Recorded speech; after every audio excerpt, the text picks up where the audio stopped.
We'd like to welcome Dr. Reut Gruber from McGill. She's an associate professor, Department of Psychiatry, Faculty of Medicine at McGill, and the director of the Attention, Behavior, and Sleep Laboratory at the Douglas Mental Health University Institute here in Montreal.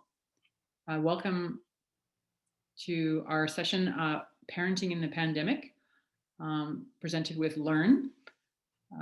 We do have other sessions coming up. We'll post about those later in the chat. We have muted everybody on entry.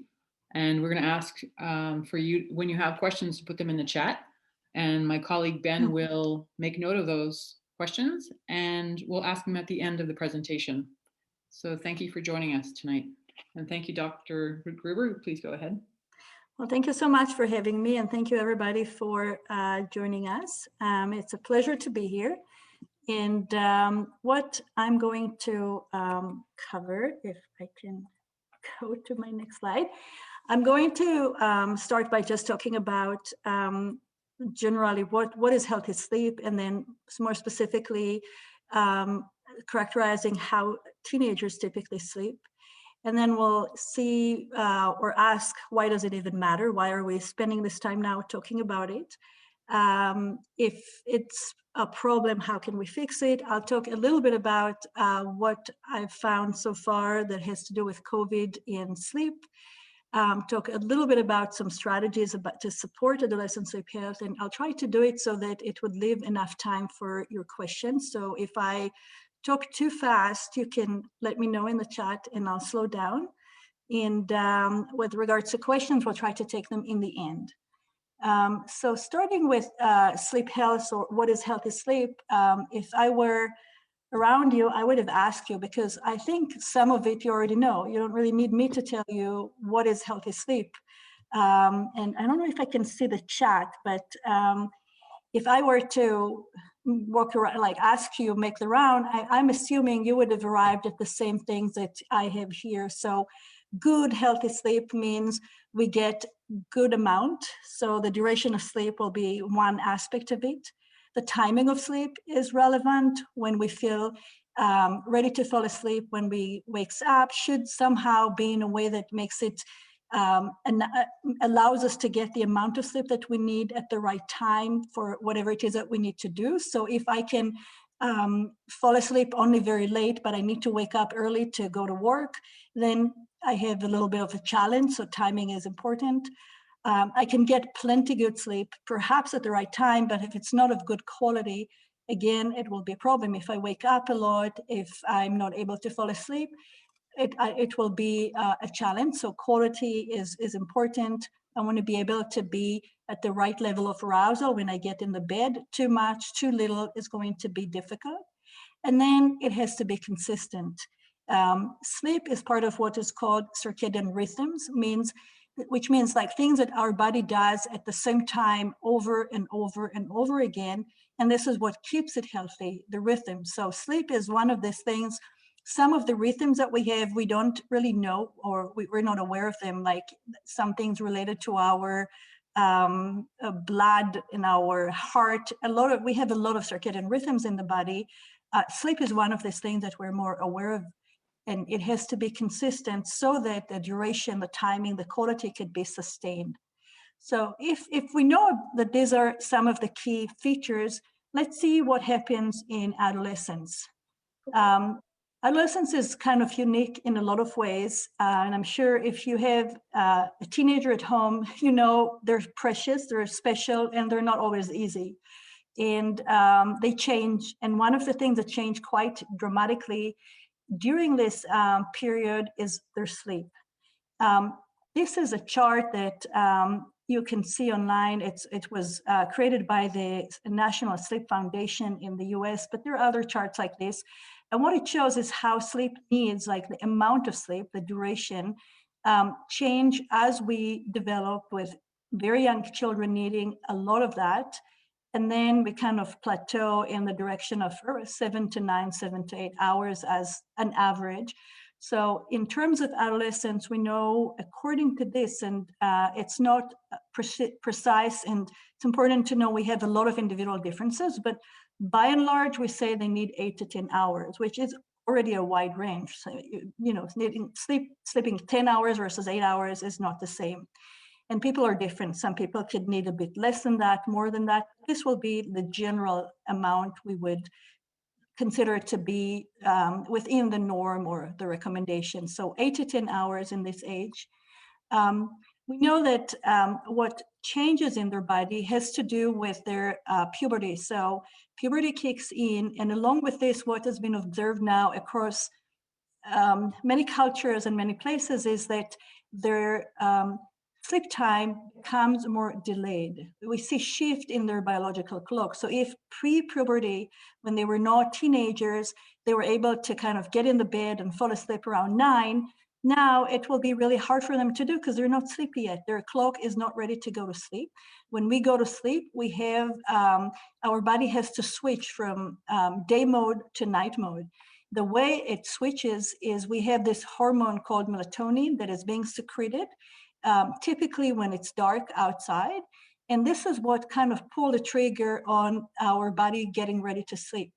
So if naturally the melatonin is only picking up at around 11 p.m., it means, or it actually picks up a little before, but if it picks up later than it used to prior to puberty, then it takes more time to get ready to sleep. And in average, we know that it will be around 11. It could be before or after because people are different. So this is one big change that takes place when adolescents become adolescents.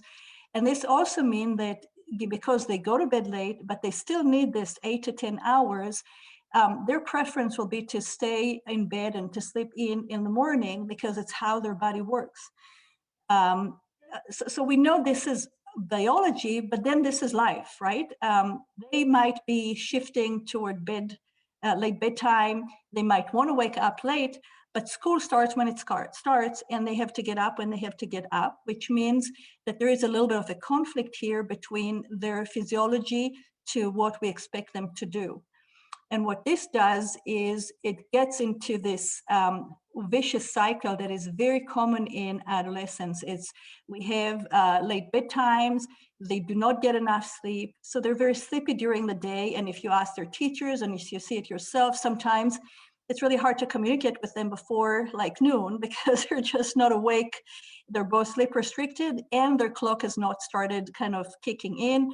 Some of them will then come home and nap, which will mean they will delay further their bedtime, which means they'll get less sleep, which means they'll be sleepy. And then in the weekend, they'll collapse. They sleep for a long number of many, many hours, and which also will throw them off because then they're not ready to go to bed on time. So this is very typical to teenagers. We see it a lot. So timing is delayed, and it's kind of has a lot of consequences further.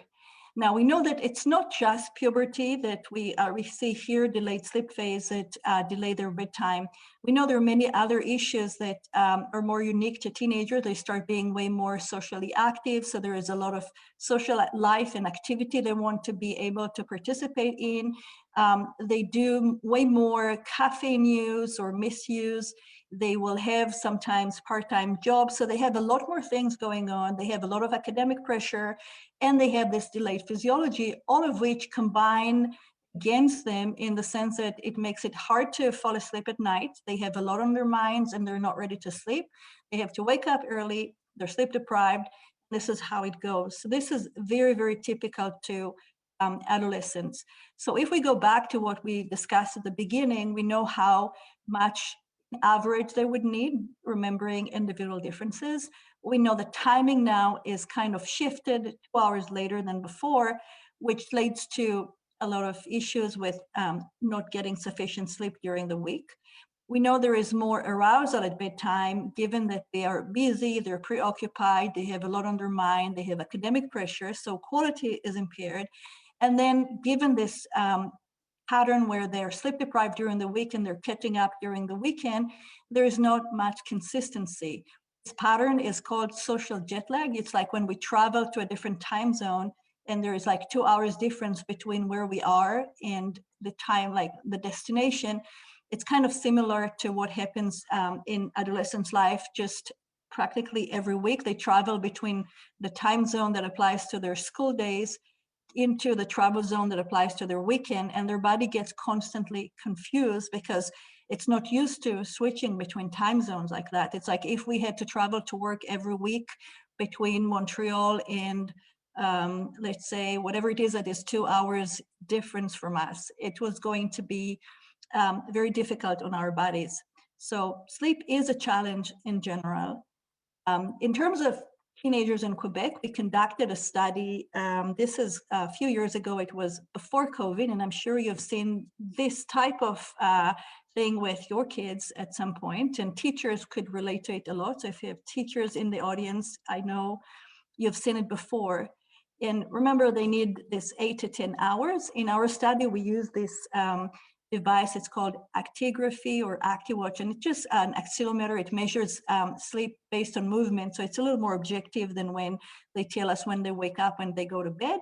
And then we ask them about their quality of their sleep. So they kind of tell us how they perceive their sleep from their standpoint. And what we found here was that if this is 8 hours is how much time they might have spent in bed, the real sleep they were getting was way less. In average, some kids, were getting more than others, but it would have been about 6.5 hours, and the range was about 7, and this was the range. So we know they typically during the week do not get the amount of sleep they need. In terms of their sleep quality, we ask them these questions we typically ask. So what you see here is a question that asks them, how many times in the past month was it difficult for you to fall asleep or to go to sleep within 30 minutes? And typically more than 30 minutes, we consider to be more like when people have insomnia, when they have trouble sleeping. And we typically would say if it happens to a person 3 times or more per week, we call it, it's one of the aspects that we will use to describe insomnia. Now, these are all adolescents that are healthy, typically developing no issues.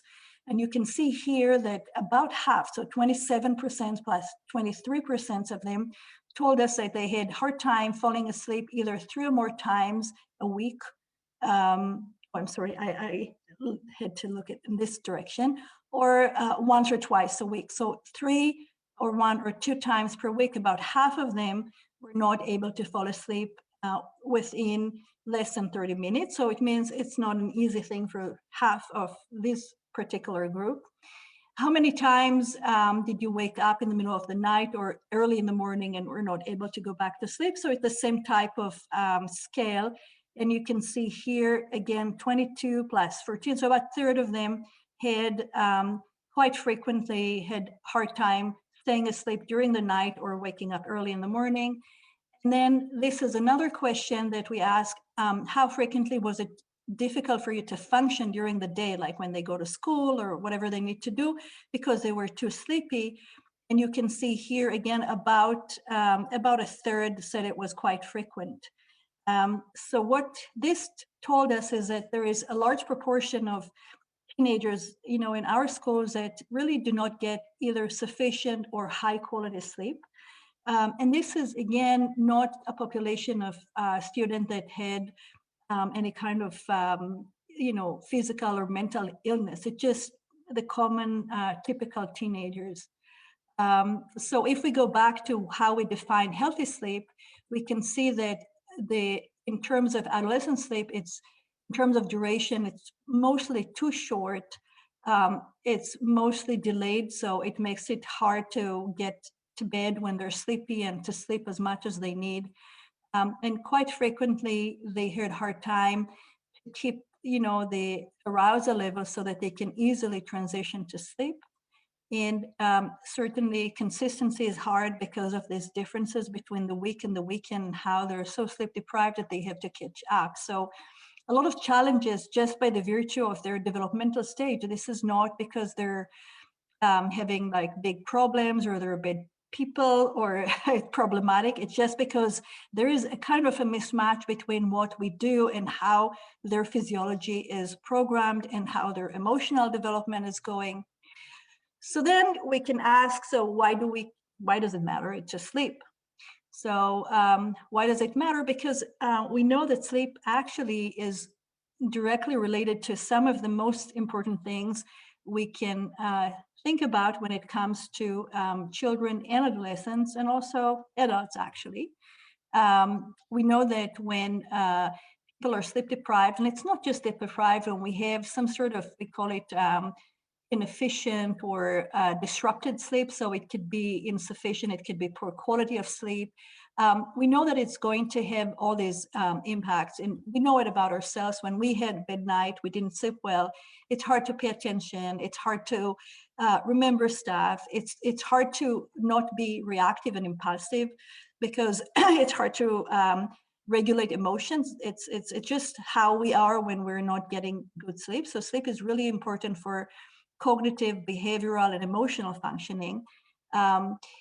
We also know that sleep plays a big role in our physical health. So it is critical for our immune system. It is critical for the way we metabolize. And sleep deprivation has been shown to be related to immune suppression. So in the context of what we're experiencing now in our lives, of course, this is very important. But regardless, like when you remember the winter when you're tired and then you tend to catch more viruses, it's actually a true story. Your body is not able to fight them as well as when you're well rested. So all these issues will become more and more, will accumulate, will become a problem the more and the longer the person's sleep is unhealthy, or either because of insufficiency, poor quality, poor timing. So sleep is actually very important. And then we also know that there are some mental disorders or psychiatric disorders that are very much related to sleep. And it's very hard to know if sleep makes this, or because we have these disorders, it affects our sleep. Typically, it will go both ways. We can, people with attention deficit, hyperactivity disorder, they have a hard time paying attention and regulate behavior. When we're anxious, people who are depressed, even suicidal tendencies are very much associated with disturbed sleep. And again, it's kind of bidirectional. It will affect sleep, and poor sleep is going to make it ever worse. So these are some of the reasons it's so important. And then when we talk about children, even teenagers, it will many times be times two, because when they can't sleep, when they struggle, of course, the parents sometimes will be called to action, and then they can't sleep. And then especially with young kids, it's very, very common to see how it can throw off everybody. And with teenagers, it depends on, if they go to seek help or not. So we already see that it matters because it has so much impact on so many domains in so many ways. And I'll go briefly over some studies we conducted. So this was a study that this is some information related to how sleep is related to emotional functioning, mood, emotional regulation. So this is, I know it's just numbers, but what you see here is these numbers here are correlations. The stars is how significant the correlations are, so how strong it is. And the stronger, like the more stars, it means it was really strong.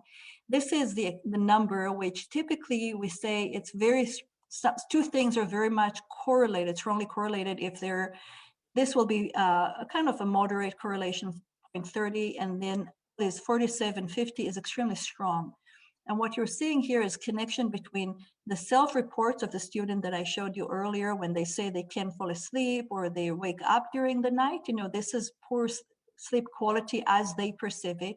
And these are symptoms related to anxiety, stress, all these kind of challenges. And you can see how much these things are interrelated. It doesn't say which one causes the other, but we can see it goes together.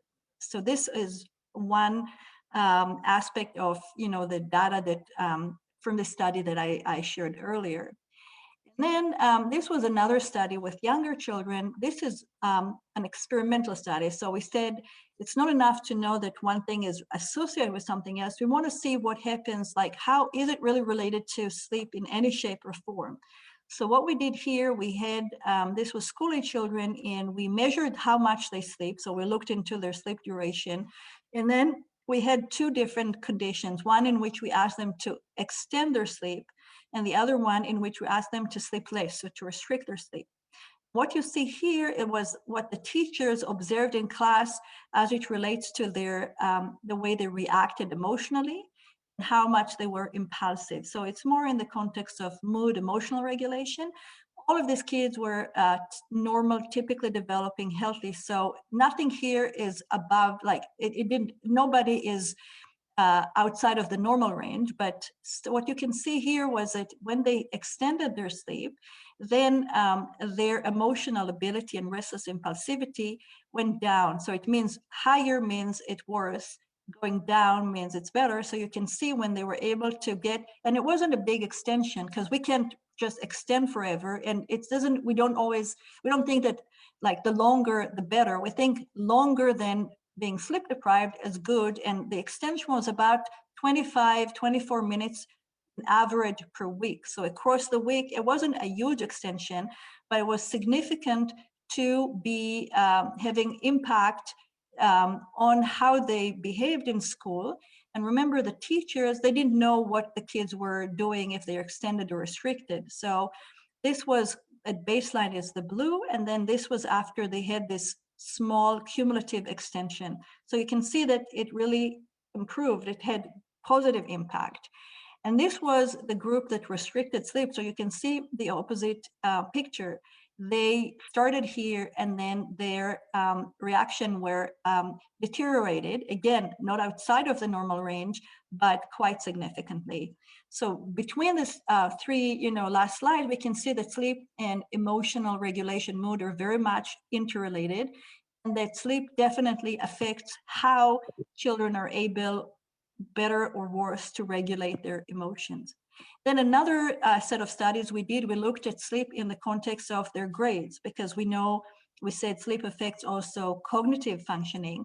So we were interested to see how it would look like in the context of their grades. So this was a study with school-age children where we measured their sleep and looked at their report card grades, and we measured it with the same ActiWatch that you saw earlier. And what you can see here, we divided the children based on their sleep efficiency, so how good their sleep was, and you can see the differences between the groups in their scores in math, English, French. All of this was statistically significant, but you can see it's a big difference. And then this is from the more recent study with the teenagers. What you see here, again, on the bottom is this self-reported sleep quality. And here, this is their grades from their report cards. You see the line goes in this direction. What it means is that the more problems they reported, the lower were the grades. And this was significant. So you can see how we can see even within a population of typically developing adolescents, there is this kind of connection between sleep and their academic performance. Now, of course, it's very reasonable to ask, why is this the case? And what I'll just say really briefly, and maybe if we have time for questions and you're interested, we can go more into it. But the gist of the explanation is that there are two connections that are, I would think, the most important ones. One is that a lot of what we do during the day is not completed until we have slept. We accumulate information, we gather stuff, but then during the night, there are some very well documented processes where the brain actually then takes it from a temporary storage and has to organize it and put it in the right place so that our learning will be completed. So what we were kind of exposed to during the day is going to become more permanent, and we can benefit from it. So if we do not have the opportunity to consolidate the information properly during the night, we're not going to benefit as much from what happened during the day.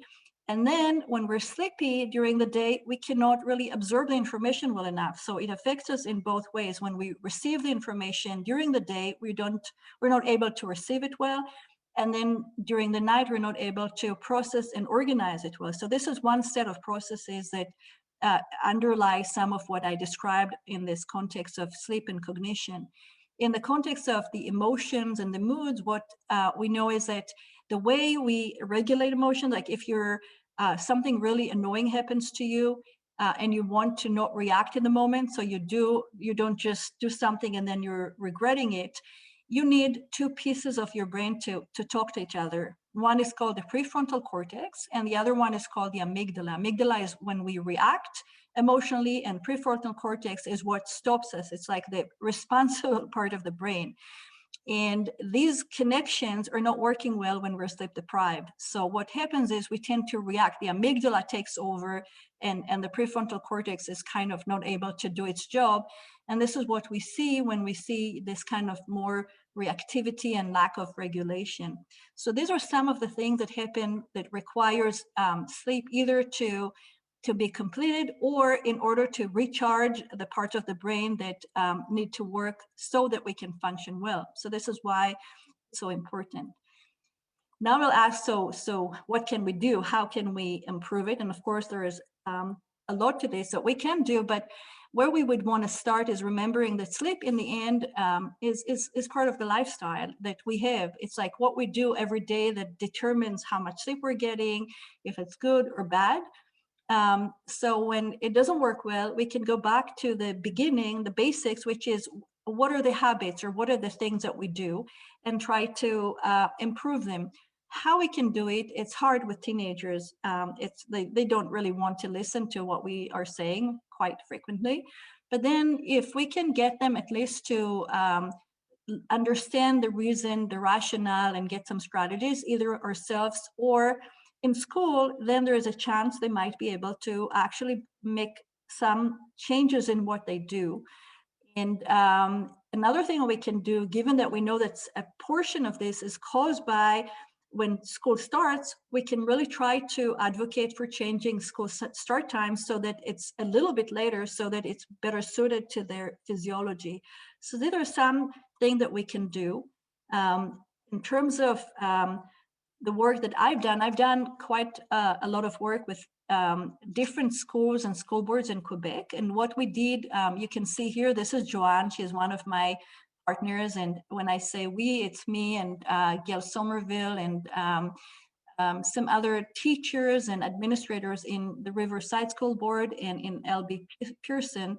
We developed programs where we actually educate teenagers, and we also did it with younger kids on the topic of sleep. We tried to give them some strategies, and what we found was actually it led to some improvement in what they chose to do. This year, we were very honored to get this award. We were the recipient of, it's called the Schools Champion Award, and it was really to note this work that the school boards have done, which typically schools do not do. Right now, we don't see sleep as part of the health curriculum, which we believe is needed. And this was just a little report. So this work we've done over quite a few years, and we published it, and we showed that what we do in the school actually led to improvement in sleep and academic performance when we did it with the school-age children. And now we have data to show that it also resulted in improvements in the high school version of the program. So this is to say that there is a lot that we can do just by the virtue of educating these adolescents in a way that they're willing to receive this information. What I'll do now just briefly is switch, because we talked about lifestyle. We know that when we say lifestyle now with COVID, it's not exactly the same lifestyle we used to have pre-COVID, because there's so many things that have changed. And what it means to have healthy lifestyle during the pandemic, it's really not the same as what we used to think about before. So I just thought, given how we believe that lifestyle is a key, let's see what happened during COVID and how it affected sleep in general, and then in teenagers. So I'm kind of switching gears here just to bring it back to where we are today with COVID, and parenting during the pandemic, I guess, is what we are trying to figure out. So what we know is from just the studies that started to come out is that for some people, actually, COVID was great because they now don't have to commute. They have more flexibility with their work schedules. So they were able to sleep longer and better, and they're pleased. Other people, on the other hand, were affected by the stress, by a variety of issues, and they developed some sleep disorders that they didn't have before. And this is in most pronounced in frontline healthcare workers and their families, and we can understand why, I'm sure. In terms of adolescence, it's not really one picture.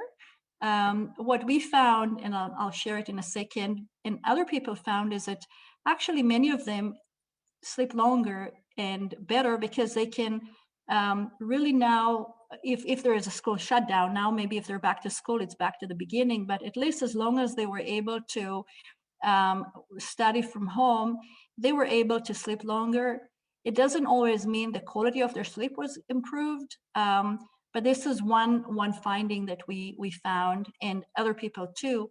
What I'm currently doing, I'm working on a study on data that we gathered during COVID, and I'm seeing that one of the things that explain higher level of perceived stress by the adolescents related to sleep is when they have what we call high level of cognitive and emotional arousal at bedtime. So they go to bed worry and they think about things, and this is really related to stress and to bed sleep, and when they're more sleepy during the day. So this is kind of what we found in general. And when we were trying to understand why it is the case, then we know that the positive impact is really that there is a little better alignment between the natural sleep clock and schedules. And if you don't have to worry about getting up in the morning and making it to work, a lot of people that have this kind of concern and have hard time sleeping now can just let go. So this was good. And then we know it was really not good because of what we just mentioned, stress and high level of arousal, because what we do when we're at home, we're not getting the right amount of light exposure, we're confusing our clocks, and it's missing us in terms of our sleep. And then a lot of people, if they're lonely, if they're depressed, if they're anxious, get even more so. So their COVID is not like one thing to everybody. This was a recent study we published on this very topic, in which we examined the changes in sleep of adolescents. We just studied them just before COVID. It was random, but the very week when we all switched to emergency state and stopped going to school was our last week of a study that we conducted. So we had the data, and then we were able to continue to see how things change for the adolescents we spoke with. And what we found was what I mentioned before, that many of them slept better and longer. Still, there were some issues when they had more stress. And the kids that did have more stress, they are the ones that really were affected in a negative way. Although many of the other ones actually were just thrilled. They had the best time ever from their standpoint, didn't have to get up early, didn't have as much concern about schoolwork, because this was between April and June. So again, not one same impact on everybody. So how can we, what can you do at home if you wanted to improve or to kind of empower your kids to have healthy sleep? So if we go back to the same things we kind of covered, in terms of improving quality of sleep, definitely if there is a way to reduce stimulation at bedtime. So first step is take out electronics from the bedroom, even though it's really hard and not all of them are just going to surrender easily, but it's important. Make sure they don't consume a lot of caffeine in the evening. Try to see if there is a way to reduce stress in all fronts. Help them to learn how to manage their time, because a lot of the stress comes from the fact that they don't know how to manage their time. So this could be quite helpful. If they can learn how to relax, it's really helpful. We want to have a good bedroom that allows them to kind of calm down and transition to sleep. We want to make sure they use bed only for sleep. This is in particular during the pandemic, when sometimes they don't even leave the bedroom and they do everything in bed, movies and homework and phone and food. We need to completely separate sleep from all of that in order to ensure good sleep quality. In terms of consistency, we know that there is a challenge with this week and weekend discrepancy. And what could be very helpful is if you set bedtime. What it does, it sets some limits, it creates some schedule, and it allows to reduce this kind of discrepancy. You're not going to necessarily love it, but it's it's one of these things where we just do what we need to do. In terms of duration, if they can understand why this is important, they might be willing to prioritize it over some of the other things and get in the bed so that they can be better, feel better, do better. So this is a lot about explanation, education, engagement. In terms of timing, I think on the one hand, we really have to accept that their biology is their biology. So just forcing them to go to bed super early is not going to help because they can't fall asleep. On the other hand, you want to negotiate so bedtime that is suitable with their physiology, but not super late so that you kind of get them, prevent them from getting into this vicious cycle that I showed in the beginning. And this is, of course, not easy. It's easy to say, hard to do. It's doable. And then we want to try to prevent things that delay the clock even more, like light and screens at night and all that. And then if you're in position to do it and you think that it's important, really advocating and fighting for changing school start time, whether it's remote or not, could make a lot of difference, because then you can negotiate a bedtime that is more acceptable to them, and it's not going to be such a huge conflict.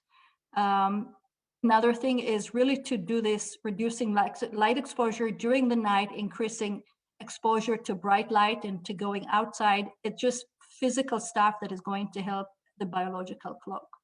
So just to summarize, what we know is that there are some key developmental changes in sleep during adolescence that combine with school start time, lifestyle habits, which results in sleep being a challenge for adolescents. It's important because it is key to mental, cognitive, and physical health. And what we can do to fix it, we can negotiate realistic and reasonable routines. We can reduce arousal in the evening, reduce light exposure, create some sort of good, friendly bedroom, and try to engage your schools in doing both sleep education and considering adjusting their school start time so that it's more suitable for adolescents. Take-home message is this one: sleep tight when you can and encourage your kids to do the same. Thank you so much. And I think we left some time for questions. Thank you, Dr. Gruber. That's very insightful to hear about.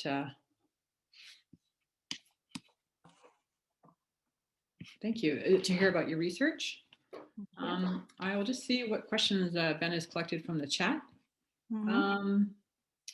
One question is, as more sleep is important, then knowing this, how do we schedule classes? Oh, sorry.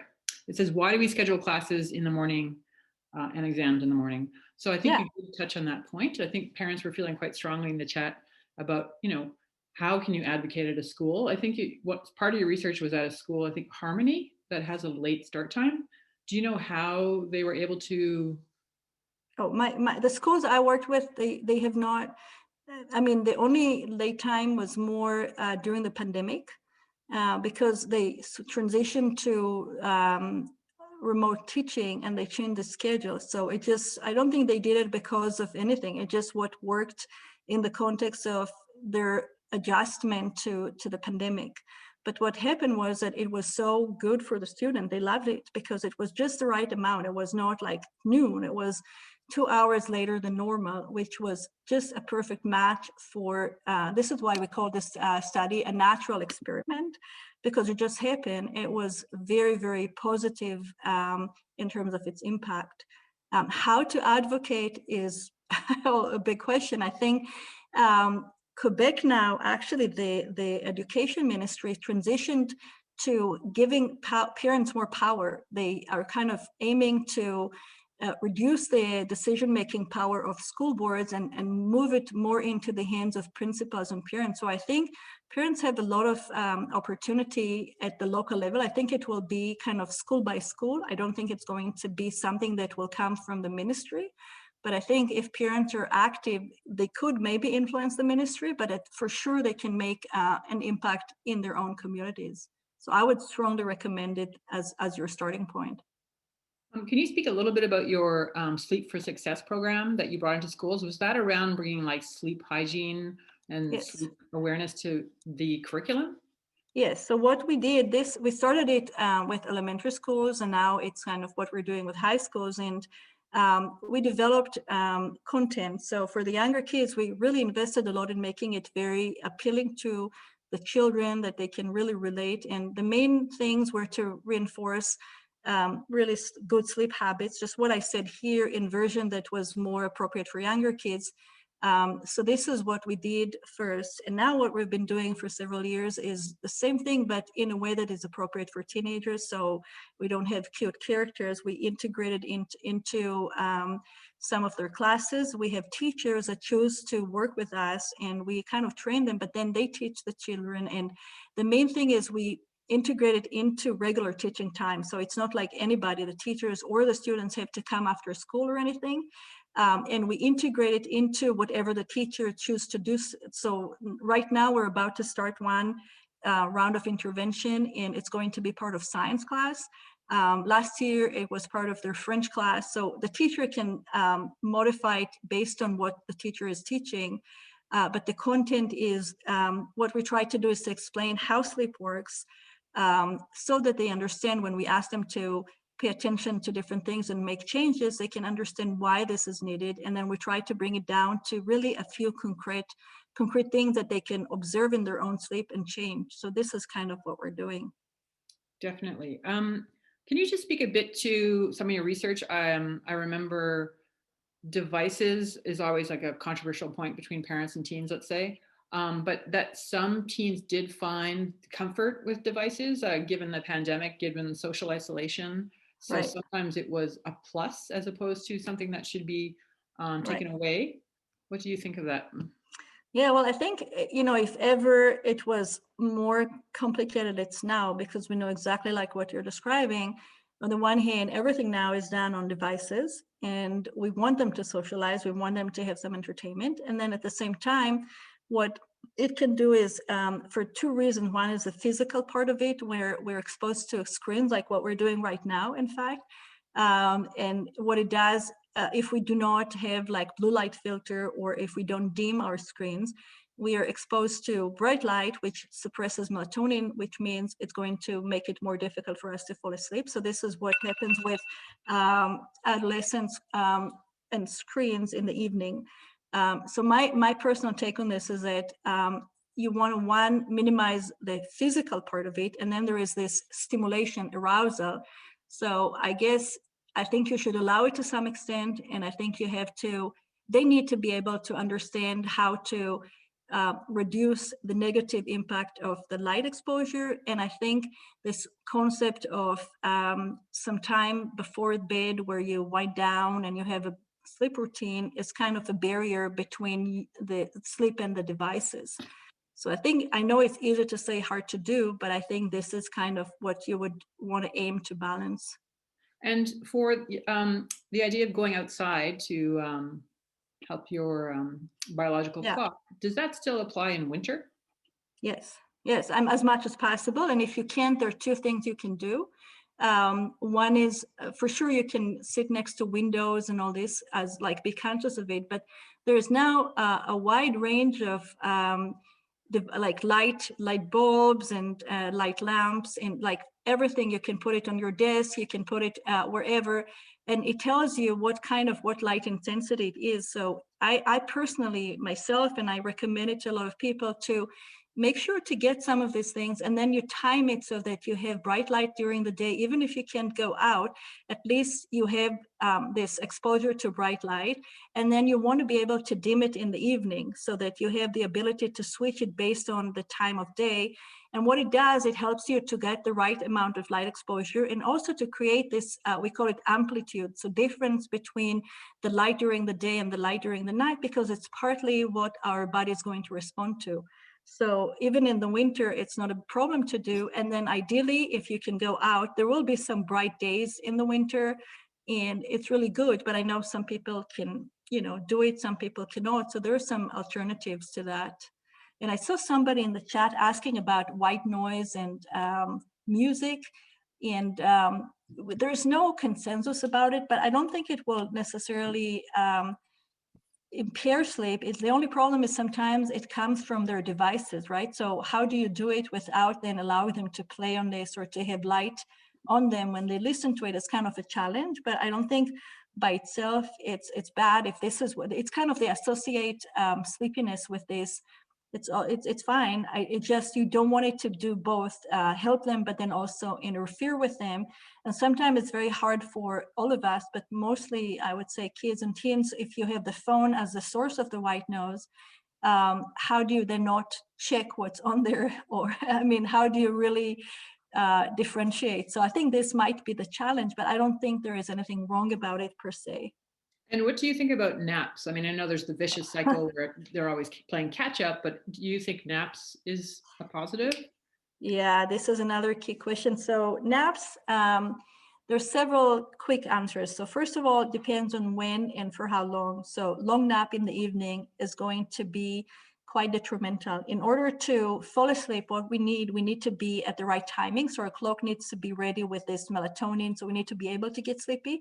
But then there is another process that is called the homeostatic sleep process, which means we need to accumulate pressure. It's like when you have any kind of, I don't know, even a faucet. Like if you open the faucet and you allow it to drip, drip, drip, you will not get like strong pressure at some point. But if you close it and then you let all the water come out at the same time, it's good pressure. Like you can go take a shower, and sleep is kind of like that. You want to accumulate this, we call it sleep pressure, so that by the time you go to bed, you have such strong pressure, you go to sleep, no problem. When we take a nap, what we do, we diminish this pressure. So it's like we were to have this drip, drip, drip, and then it's hard to fall asleep. So nap late, too long means really you work against yourself.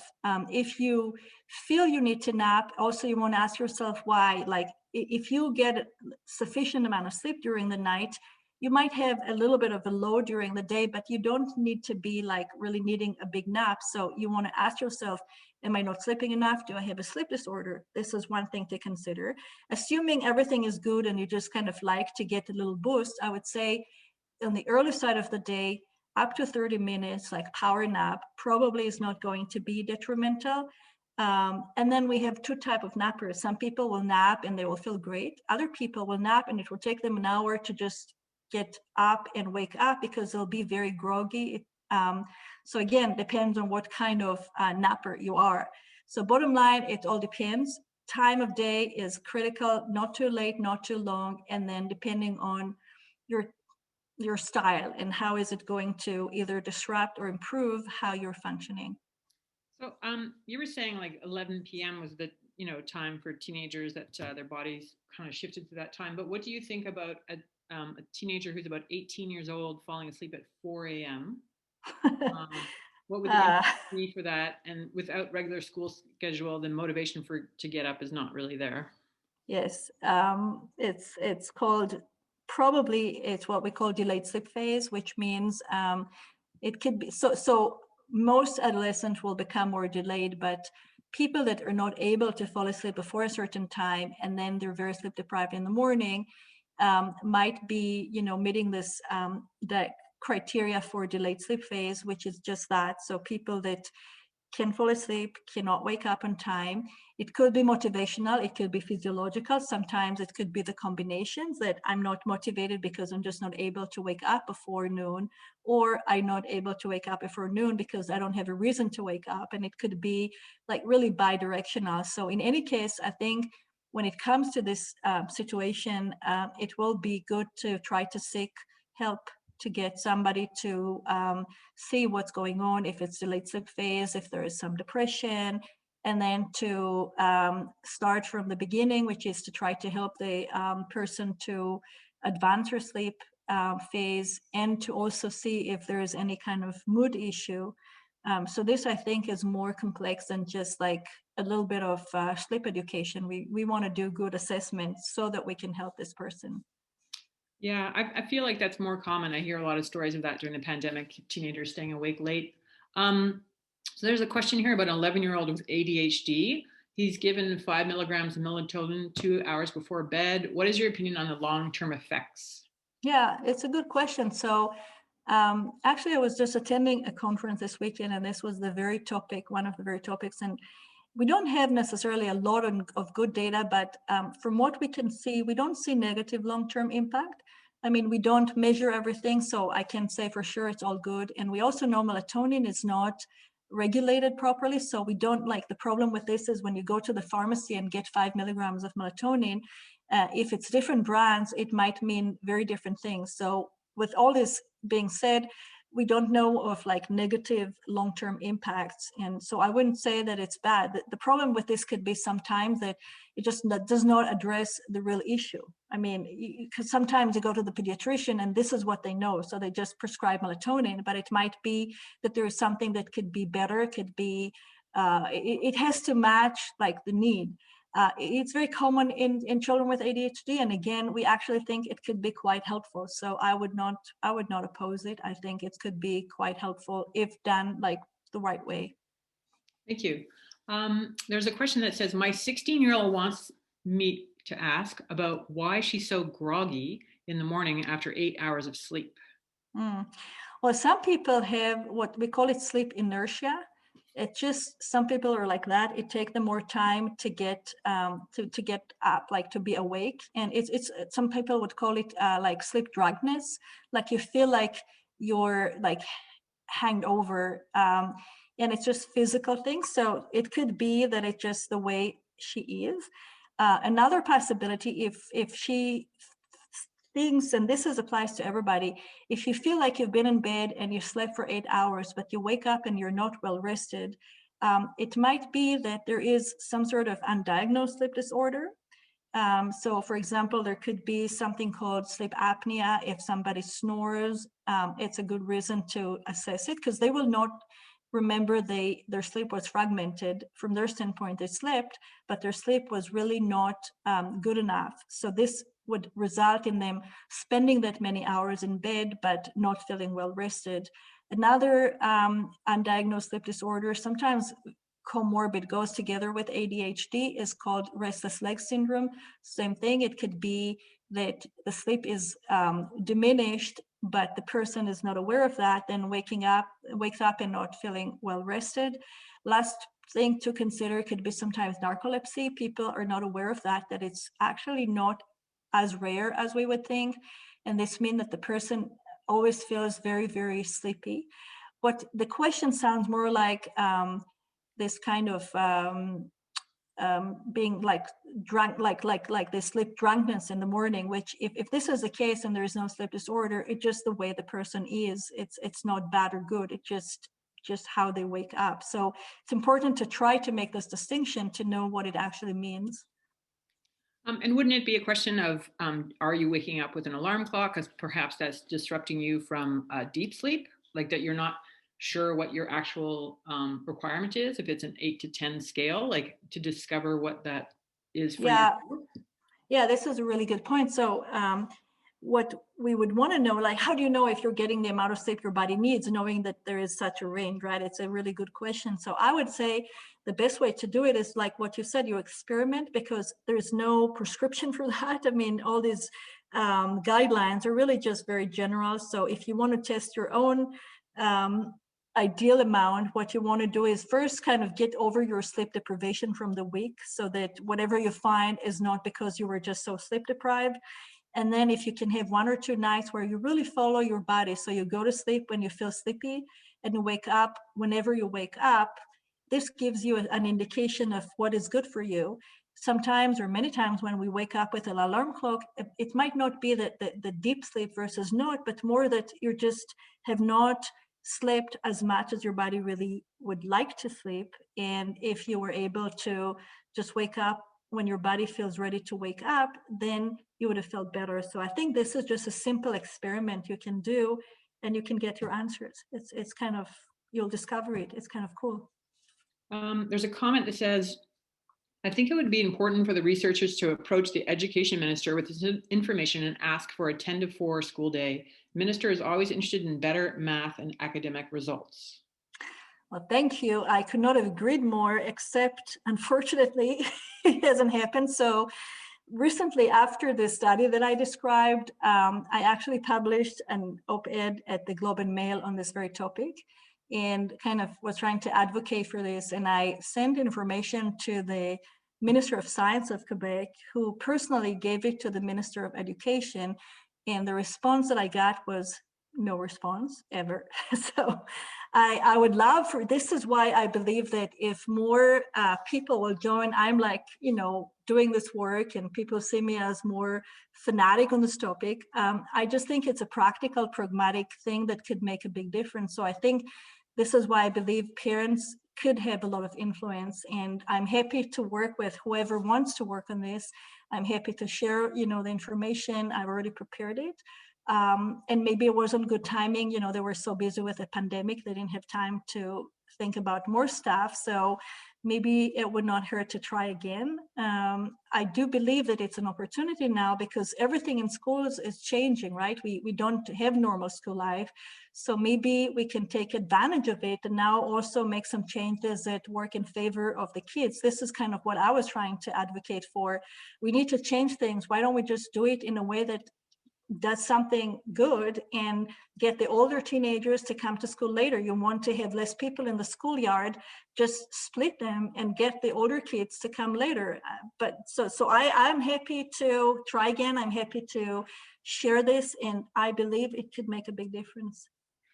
Well, I think that's a great note to end on. I think we've been through all the questions, and we thank you for your time and joining. Oh, it's a pleasure. Thank you for having me. And again, hoping everybody has a good night.